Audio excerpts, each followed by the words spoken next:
Hi, I'm Dr. Angelique Johnson from the Wealth Builder Movement. I am out here today with Jackie Floyd and Daphne Walker from the Russell Place of Promise. They're going to give us a bit of I call it a wealth tour of the Russell neighborhoods. They're talking about the historical wealth aspects of the Russell neighborhood, where we are today, and also what Russell Place of Promise is doing to kind of bring back what was taken in wealth in this area. So I will let Jackie and Daphne kick us off on this amazing tour. Thank you, Dr. Johnson. Once again, my name is Jackie Floyd. Not only do I work for Russell Place of Promise, but I'm a long-term Russell resident, and I love history. What I can tell you about Russell, blacks started moving into Russell the late 1800s, and then by the 20s and the 30s, it had become a predominantly black community. And as we walk, we're going to talk about Quinn Chapel. This is the site of many civil rights meetings when they were doing about housing segregation. They met here with Dr. Martin Luther King. His brother was a minister down at 22nd and Zion, so he was in Louisville quite often.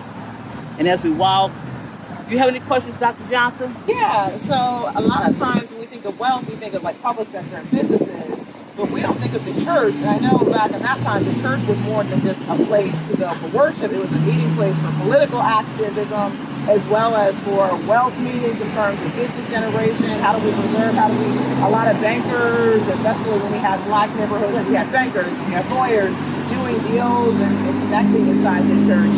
Do you feel like with some of these staples that we kind of lost over time, that that's still happening today, or? Well, I still believe that the church is the foundation of the black community. And one thing, and I want to say something too. When we talk about wealth, building black wealth, wealth encompasses so many things. Not only financial wealth, emotional health, just various things. Okay, because I don't want people to think, okay, we're building black wealth, the financial, and just think about the money part of it, but it's the emotional, the social, the educational part, as well as the physical part. So the church is, this church was the foundation of the black community. Like I said, it had many civil rights movements. They were planning and studying and trying to how to segregate not only downtown, but the housing as well. And people met here on Sunday. It provided not only a religious foundation, a spiritual foundation, but a social foundation as well. Because one thing, they work together, they socialize. Well, where did you go to get that outfit? Blah, blah, blah. They were like that. Or is, did you know Sister So-and-so is having a rough time right now? And for the emotional social, okay then, you're going to slip her some food, take her some food. It's about building, social, because as you build that financial wealth, you still need that social and emotional help. You're not out here by yourself trying to build it. It's like a teamwork, family, community. To do it. That kind of reminds me of, we call it social capital. Yes. And a lot of millionaires and billionaires say that that is the most valuable capital you can have. Mm-hmm. And these are people that have all this liquid capital, but no. Social capital is what? And in many aspects, we have social capital when we have a community, when we have a meeting place like this, when we're connecting, and we overlook that social capital in terms of the wealth source. So I'm glad you brought that up. It's very important. I'm a history nut, and I love the news. So one day I was watching the news, and they were interviewing our former president, and they were asking him, who are your closest friends? Who do you lean on? He said, I don't have no friends. The only people I have are business associates. And I'm talking about, well, you might be rich money-wise, but you're not rich friend-wise and social-wise. Wow, that's really good. So right now, what they're doing, this church has been closed. The new church is on Muhammad Ali. They are restoring this. They got a grant from the federal government to restore this. And as we decide what this is going to be, they are restoring. The front of this is not the original part. The original part is in the back. Oh, wow. And I hadn't been able to prove this or find this anywhere, but they said this church was part of the Underground Railroad. And it might be, it might not be. But I like to think it was, because it is a church, our foundation. Wow. That's amazing. Do you think that, so I'm assuming it probably won't be a church again. No. It'll be something else, right? Right. So that's really interesting, how repurposing buildings that were once one thing to something else. Are you seeing a lot of that happen in the Russell neighborhood, the repurposing buildings for different things, you know? I am. As we go along, we see the mansions. Now they have been divided into apartments and everything. Dr. Johnson, I would like you to meet Freddie. He is executive director of the YMCA. Yeah, nice to meet you in person. I definitely have virtually seen you here and there. So cool. Well, we're out here today. We're with the Wealth Builder Movement. Okay. And we wanted to really get a tour from Miss Jackie and Miss Daphne, Russell Place of Promise of the Russell neighborhood, and just understanding the historical wealth context, where that wealth was stripped away, and then what entities like Russell Place of Promise, YMCA, are now doing to kind of bring back that wealth to this community. And when we say wealth, Miss Jackie put it spot on. We're not talking about liquid capital and being rich. We're talking about social capital. We're talking about assets. So what they're doing in terms of collective real estate investment. So we're really talking about bringing back those assets to our community that we have lost over time, and we didn't lose them. They were taken from us. Exactly. That's what I was going to say. We didn't lose them. They were taken from us. So we try to reclaim what was ours to begin with. Freddie, you want to give us a little history about the Y? Because one thing that I love the Y. In fact, these are my Ys. The one right here and the one over right there, my Y. Okay, this is what I first. The Y plays a part in the social and emotional wealth of the community. Yeah, so, I mean, Y's been here since the 80s, and, Chestnut Street. And so, as far as how do we connect, building that social capital is what we've been focused on. And part of the issue that we're dealing with here is the sense of safety and security. Because I think when you talk about how are we going to be able to rebuild the wealth in West Louisville, there has to be some safety and security around that for people to begin to feel comfortable investing and reinvesting in West Louisville. So that's what we're focused on, helping you connect with individuals such as Miss Jackie, other professionals around in the area, so that they build that network. We got programs like Black Achievers that are really influential.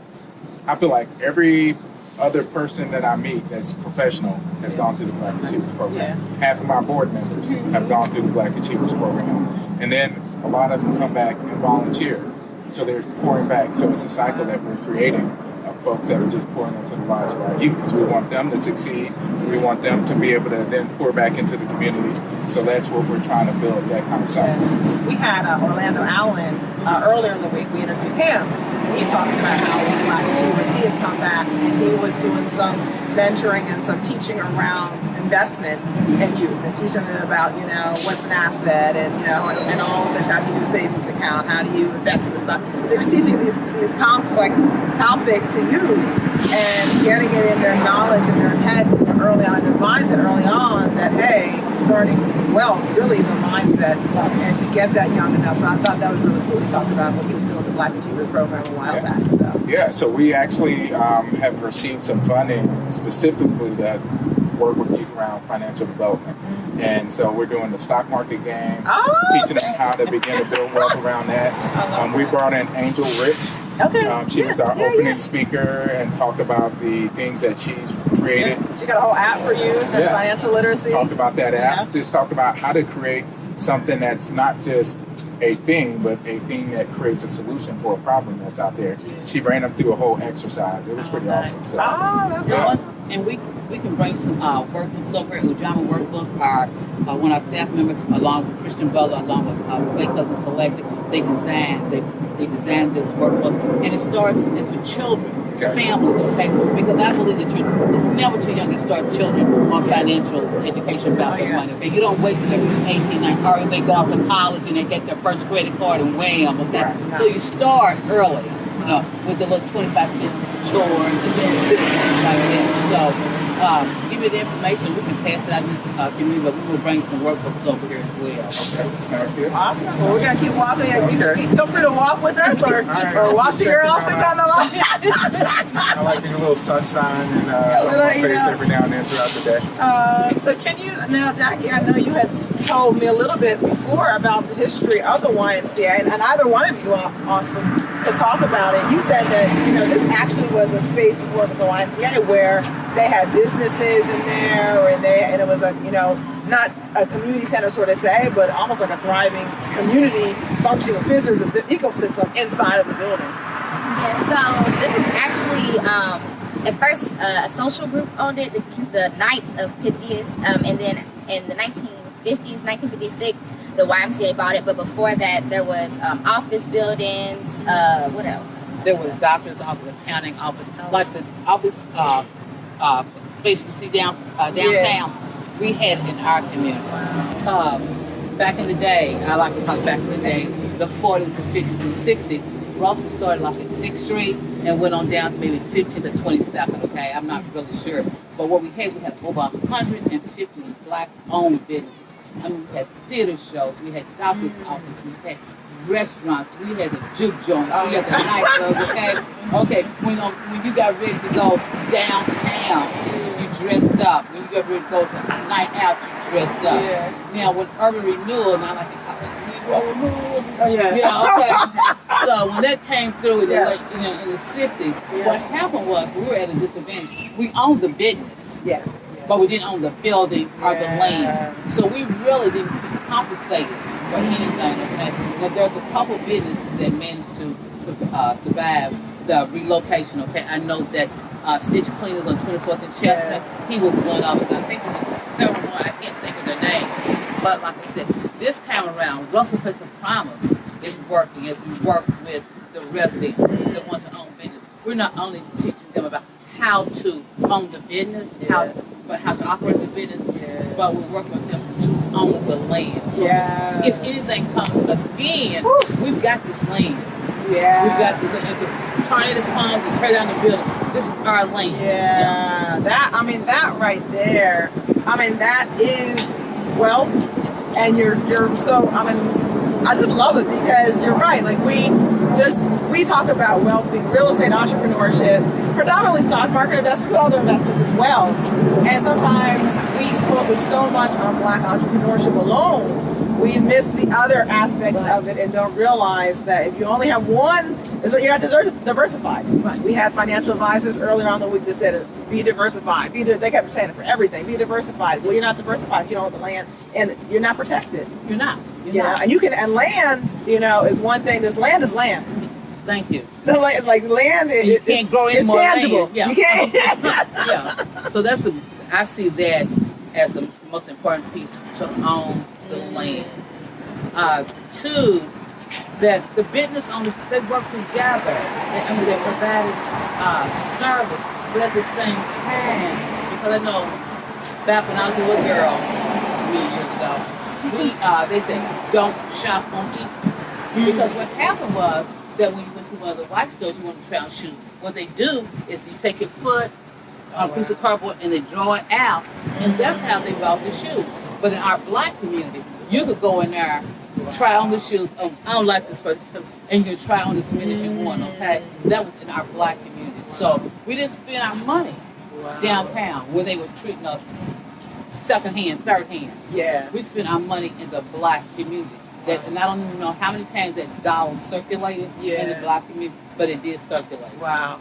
That's one of the things that people often bring up in the context of Black wealth, which is that segregation. Obviously, it was necessary; it had to happen. But the downside of segregation was that the dollar stopped circulating. So we were maybe so eager to spread out and join other communities that we didn't realize we had value in our own community. And that was, they said, now of course segregation had a problem with that. Other communities still bond together, but that's something that we lost, I think, in that transfer. We did because the Jefferson on TV. Yeah. Okay, that's a good community segregation remind me of, is that as a Black person, when you start to move on up, you move out of the Black community, because when you move out of the Black community to another location, it says to people, I have arrived. I got this, okay? But Reverend Cosby of St. Stephen's, one time, he was preaching, right? He said, because you leave the Black community, you don't have to leave the Black community. Yeah. Okay? You still can support the Black community. And I think that some of us have gotten away from supporting the Black community. I think they still are working on that. The white man's ice is colder than the Black man's ice. Yeah. It's ice. It's ice. Okay, it's just ice and everything. Yeah. That's true. we'll be talking tomorrow to some representatives from Black Farmer Association, and they said they deal with that even today. That their price point has to be lower for a higher quality product because people are more eager to go spend at Fox Hollow Farms, but if they see a black farmer producing the same or better, they expect it to be cheaper just because it's a black farmer. Yeah, I've been places where, you know, somebody's selling something. I mean, come on, man, we brothers, give me a break. But wait a minute, you don't go out there in their community and ask for a break, okay? Yeah. And it's really important that we decide how we want to spend our money because, as you say, that the prices are higher out there. Yeah. We go get our nails done out there. Yeah. Okay, that's the part of it. But yet we want back fresh vegetables at a higher price than the farmer. Yeah. So we really need to start looking at. Think about where the money's coming. Because Right. you know, now I mean, that could be a $90 situation just to get your nails done. Right, it could be. Yeah. You know. And on top of that, I think we've gotten away from too is that the home cooking, the eating of vegetables. Yeah, and I think it's a lost art. I remember as a child, my mother and father, they would buy beef, a half a cow, and they would go to school with my aunt and uncle, right? And my mother and them would have a garden. They would grow the tomatoes and all the vegetables. So when they got ready to harvest, we cut up collard greens for days to freeze them, okay? But the excess, we traded off because this one might have okra, okay? You know, okra. So, you know, we traded back and forth like that. It was just a bartering system. Right. And you know that today people still barter in business, and you see that all the time.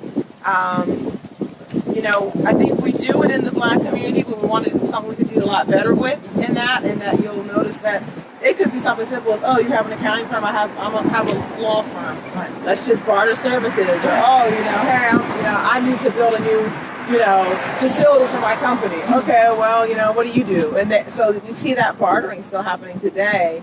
And that's so critical. I mean, that right there is helping you build assets by tapping in. I know. And like you said about the Y, one thing I love about this Y, they have a school program. What they do, they walk these kids over to Keller Elementary, and then in the afternoon they walk them back. You see the buses, they stop, pick up kids, drop kids off, and the staff is doing that, okay? And they're treating the kids like their own children.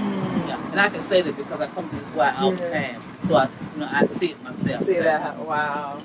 So, I think that's really amazing that I'm out here, I'm seeing the youth, the kids, we're out here by the Y, and I always hear so much about, oh, the West End, you don't want to go down there, this kind. But I'm not from Louisville, so when I moved here, I was told by black and white people, oh, don't go past 9th Street.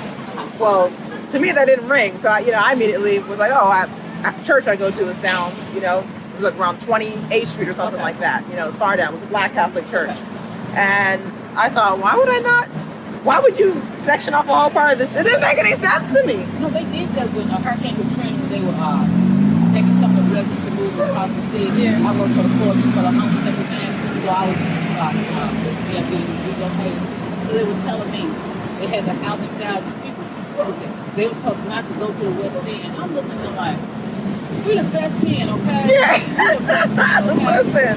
So, and I get help a lot because one thing by you moving here, your new teacher with black people is going to love you. Okay, they're going to be there for you. You can walk out your door and say, I'm having a rough time. And somebody's going to say, hey, what's wrong? Give you a positive comment.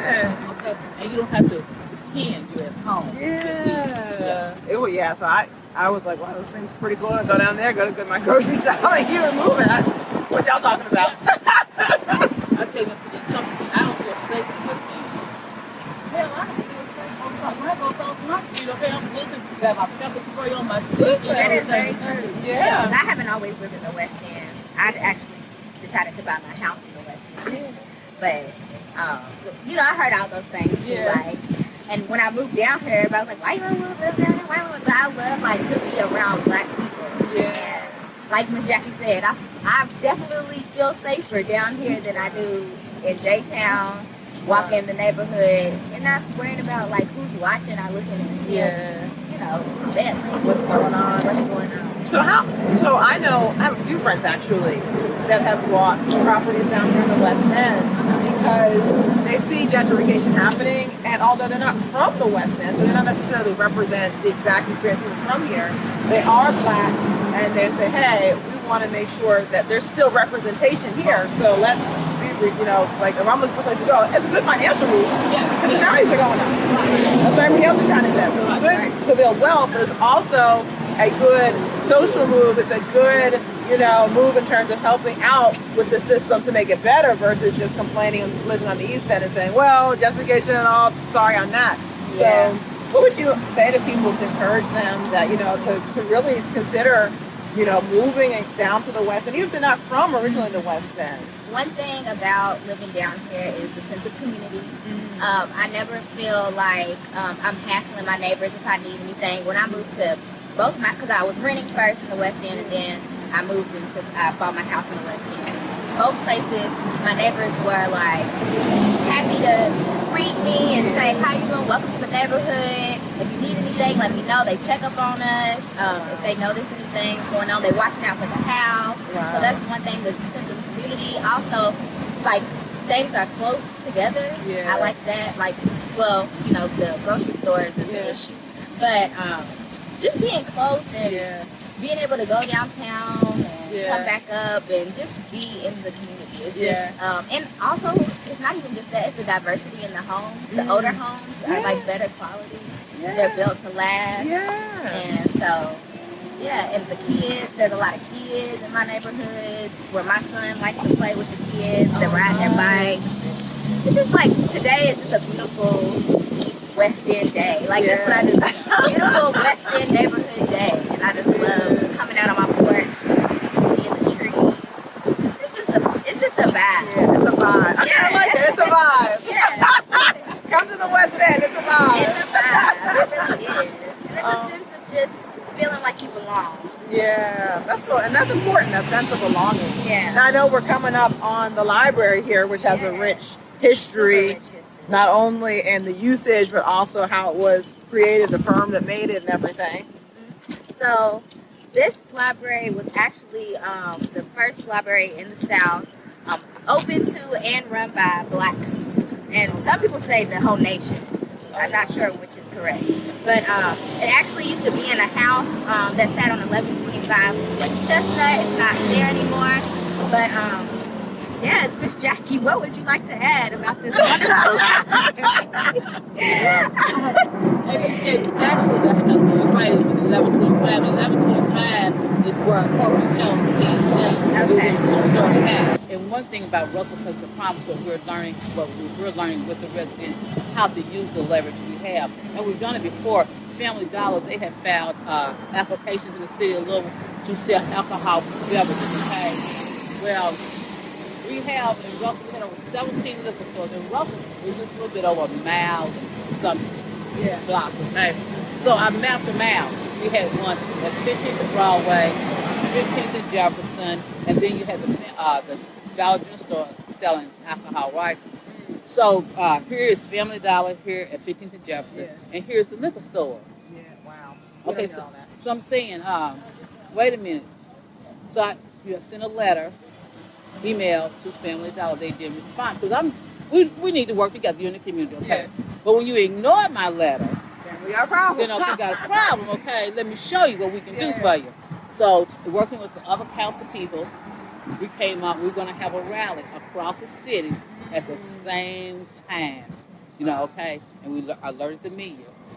Russell people showed up and showed out. We sent over 300 letters to Franklin saying we do not want this in our community. At the same time, we had a theater generation because my grandson, he was there, okay? So we had from like 8 all the way up to 60 something, okay? And they were holding signs saying we do not want this at the store. They did not get approved to sell beer. So there you go. Yeah. So we have that leverage. We just have to learn how to use it and create opportunities for us to use that leverage. Yeah. So I know we're coming up on another historic landmark here. Okay, I love this. Okay. This used to be, when I was growing up, it used to be the Little Angels on the Court. Something like that. It was a retirement home for nuns, okay? So so that closed down and sat empty for a long time. James Taylor, and have you ever heard of James Taylor subdivision? No, it's a black subdivision out there right before you get to Prospect. Okay, the guy, the man that started building the houses up there, he's so like, what? These black folks are going into these white homes, cleaning their homes, and where are they coming home to? They should be able to come home to their home. So he started building the home. They didn't go through a bank or anything like that. He financed it with his little black book, okay? And today it's still a thriving community, but it's like a salad gentrification, okay? Because it's cheaper to live in about home in James Taylor. This is right outside of Prospect. Yeah. So what they're doing is they're tearing down the houses and building this huge complex. And how can I put this in a nice way back there? Their council person is somewhat lukewarm into doing anything. They have a neighborhood plan, Yeah. but as you know, it's a black community, Yeah. and a lot of things are overlooked, especially the drainage. They have flooding out there because they have built condos and everything over here, so the rainwater just washes down and it floods. MSD said it'd be about 10 years, so that's not on the priority list. But if that happened out in North Common or anything like that, so we have to learn how to advocate for ourselves, whether it's writing letters. And like I tell people, when there's an issue going on, you know how you get on the telephone and gossip about sister so-and-so, her wig on Sunday, how she had a crooked Sunday and stuff like that. Get on the phone and start gossiping about what's going on in your community. You know, get everybody involved. Yeah. Wow. I mean, I don't think that's something people realize, that when you're talking about wealth and gentrification is about wealth. I think it's not just about, people want to come into a neighborhood. I mean, white people are trying to come into a black neighborhood because it's cool now. I think we get distracted by that story. We don't know. It's about wealth. And so part of the game is buy, hold, and get dilapidated so that you can drive down the values to an even lower point. So then you can come in and buy an even bigger fire sale. And so, we talk about Prospect and the James Taylor neighborhood and the flooding. To a certain extent, I wonder how much of that it's not to their benefit to fix the flooding, because the more it floods, the lower that value goes down, and somebody has already made plans to buy that land. And those homes are beautiful out there. So what happened was, and I think it was a couple churches, anyway, it ended up being named James Taylor Nursing Home. And what I like about this, I respect this black man so much, and they named after his past. He was out there in the subdivision. The kids, the black kids, he got a school bus and brought them into Central every single day. They don't have choice to go to Central High School or Colored High School or Lincoln Institute, okay? But he made sure that they had a bus to come here to get their education. Wow, that's amazing. And then thinking of Central, I know you talked about some of the rich history of that school. You kind of want to highlight some of those things. Yes. Okay. Central basically was the only high school that you could go to back in the day. Okay. And when you went to Central, and now depending on what portion you took, you could come out and experience television. You can open up your own shop or go into the clinic, or you could open up your own beauty shop. Okay, because they realized, unlike today, they realized that everybody's not going to go to college. Everybody don't want to go to college. So since you don't want to go to college, let's take up this trade, okay? And then maybe later on down the road, you will go to college. Yeah.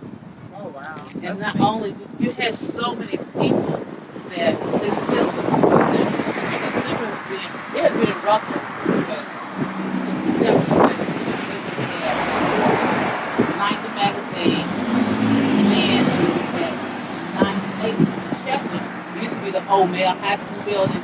So when the rich white boys got a brand new building over there on Brooklyn Breckenridge, Central moved in. And in 1952, this building down here on that, it was ready for the students to move into.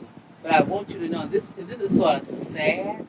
There has not been another high school built in the West End since 1952. Are you serious? I'm serious. Whoa. That's crazy. And I know that in the past we had a conversation about, people kind of saying, well, because, the income levels, there's not taxes there, and that's why the educational systems in certain neighborhoods are less. But then we talked about, well, when they want to come in and fix up something because it's now beneficial to people that aren't black, suddenly we find the money to fix up. That's like residual busing and segregation started in 1974. Started busing, okay, rebusing again, okay. All of a sudden, a couple years later, Central got a football stadium.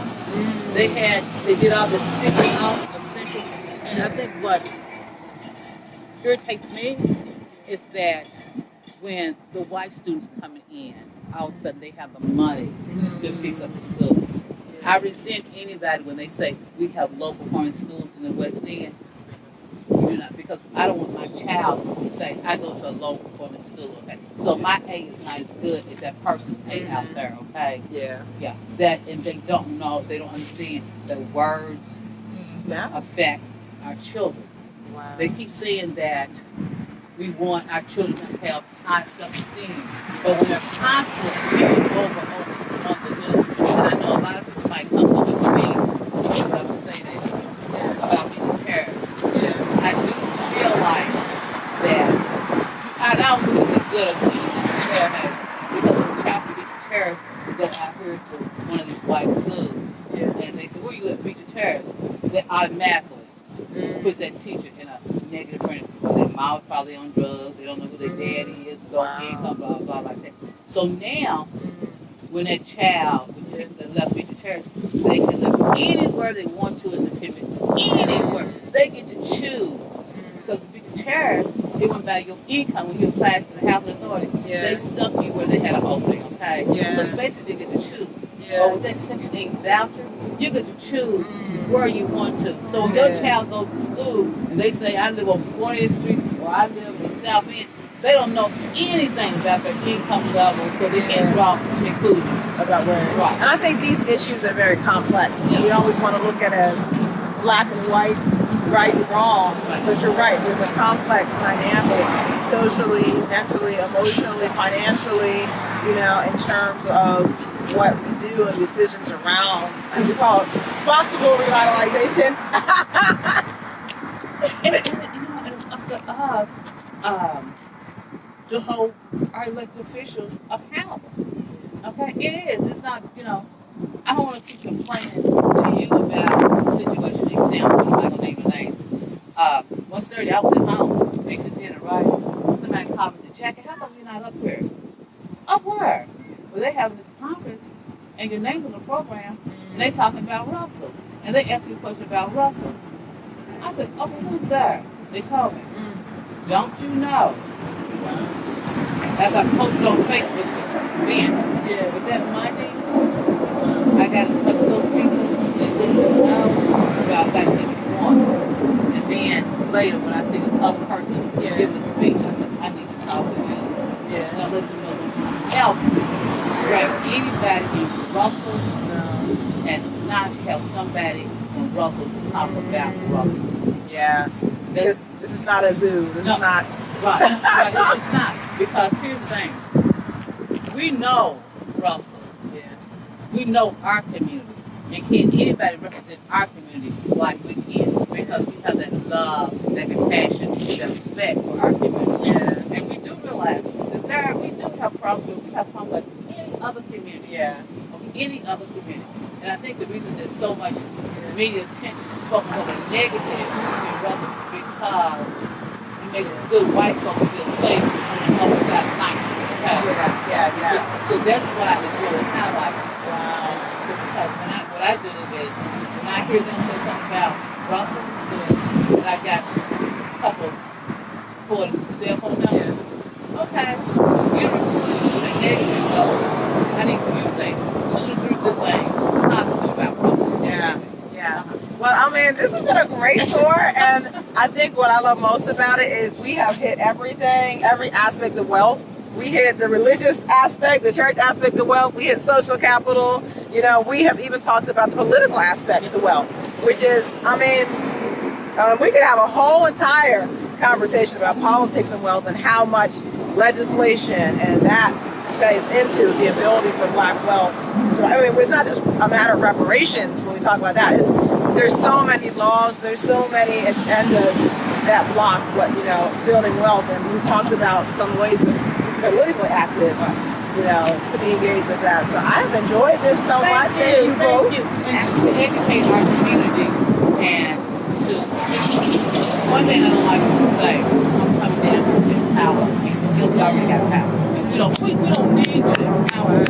We got the power. What we're doing, we want you to give us an opportunity to use our power. But we are coming to the point now with things to these young folks that if you don't want us to give us the power or sit at the table, we're creating our own table.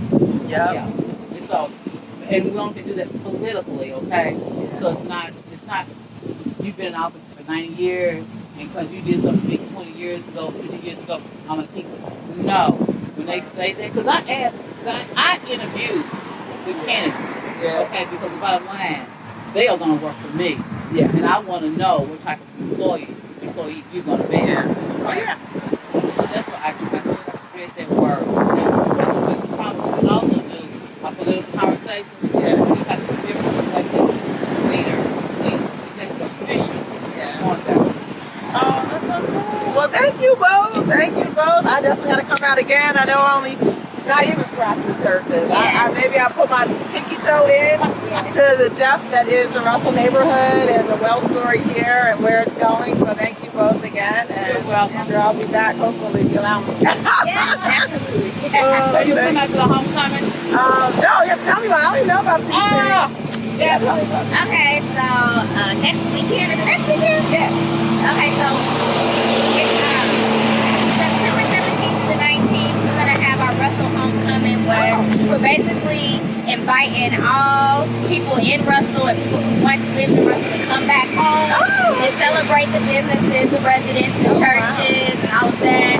And so Friday we're having our Hall of the South soiree. As you heard, Miss Jackie was talking about how Russell used to have all the clubs, the movie theaters, the businesses. So we're celebrating the Hall of the South, what's known as the Hall of the South. And then Saturday we're having historic Russell tours, and we're having the big block party. And then on the 19th we're gonna have some church pop-ups where we're gonna be sharing our resources at I think 3 different churches. And then there's gonna be a small business brunch where people who are starting their businesses can come out and network and learn about what we got. Oh, wow. Okay, so give me the dates again. The 17th through the 19th. 17th through the 19th. Come out to Russell neighborhood. It sounds like you'll be doing wonderful things. The block party is going to be on Muhammad Ali. 18th and Muhammad Ali. Between 17th and 19th. Yeah. We'll have food trucks there. Ooh, okay, I'm Free in. food too. Yeah. All right, thank you. Okay, guys, we'll be back again with them. Bye.